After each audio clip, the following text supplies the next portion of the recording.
જેકે industries છે એમની અંદર આગની એક દુર્ઘટના બનેલી હતી. એમની તપાસ કરતા જાણવા મળેલ છે કે એ લોકોએ 2007ની અંદર અહીંયાથી લેઆઉટ રૂડામાંથી લેઆઉટ મંજૂર કરાવેલો હતો. ત્યારબાદ કોઈ પણ પ્રકારની વિકાસ પરવાનગી કે બાંધકામ બિલ્ડિંગ યુનિટ યુઝ પરવાનગી કોઈ પણ પ્રકારની મંજૂરીઓ લેવામાં આવેલ નથી, જેથી તેમના વિરુદ્ધ અમે કાયદેસરની કાર્યવાહી નોટિસ આપી છે અને કાયદેસરની કાર્યવાહી એમના વિરુદ્ધ કરવામાં. 2007માં અમારી પાસેથી એ લોકો લેઆઉટ મંજૂર કરાવી ગયેલા હતા. ત્યારબાદની કોઈ પણ પ્રકારની ડોક્યુમેન્ટ્સ કે કોઈ પણ પ્રકારની રૂડાની અંદર કોઈ કાગળ કે કોઈ પણ પ્રકારનું ડોક્યુમેન્ટ રજૂ મંજૂરી જ લીધેલી નથી, એટલે સંપૂર્ણપણે ગેરકાયદેસર હતા. એ પણ કોઈ કારણ કે એમાંથી અલગ અલગ પ્લોટ હતા, એમાંથી કોઈ એક પ્લોટની અંદર આ ઇન્ડસ્ટ્રી નહીં. ફિલ્ડમાં વિઝિટમાં ટીમ જતી હોય છે, પણ આ જનરલી એવું હોય છે કે જે તે ડેવલપર્સ છે એમણે જે તે સંસ્થા પાસે મંજૂરી લેવાની હોય છે.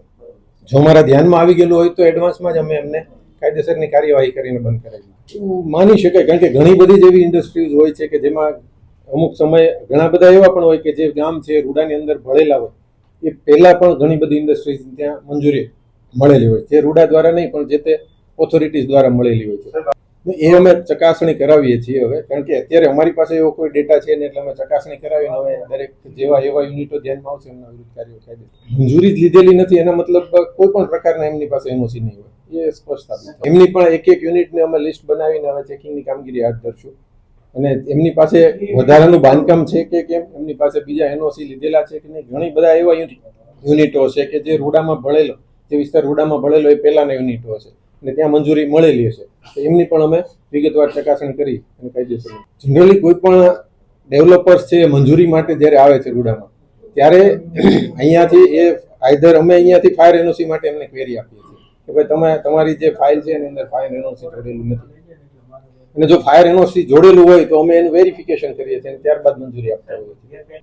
એ આખો હવે પોલીસનો સબ્જેક્ટ છે. પોલીસ અમારી પાસેથી જ્યારે રિપોર્ટ મંગાવશે ત્યારે અમે એમને વિગતવાર. અમે ગયા વર્ષે જ આમ તો રિન્યુ કરાવેલા હતા, તમે ધ્યાન દોરેલું છે, અમે ચેક કરાવી લઈએ છીએ, કારણ કે અમારે આખી જ એક ફાયરની આખી નવી સિસ્ટમ સેટ કરવા માટેની અત્યારે ટેન્ડર પ્રોસેસ પણ થઈ ગઈ છે. ત્યારે તો એમને ઇમિડિયેટલી એમને નોટિસ આપવામાં આવશે કે અનધિકૃત કોઈ પણ પ્રકારની મંજૂરી વગરની કામગીરી કરેલી છે, એટલે તાત્કાલિક નોટિસ આપીને આ કાયદેસર.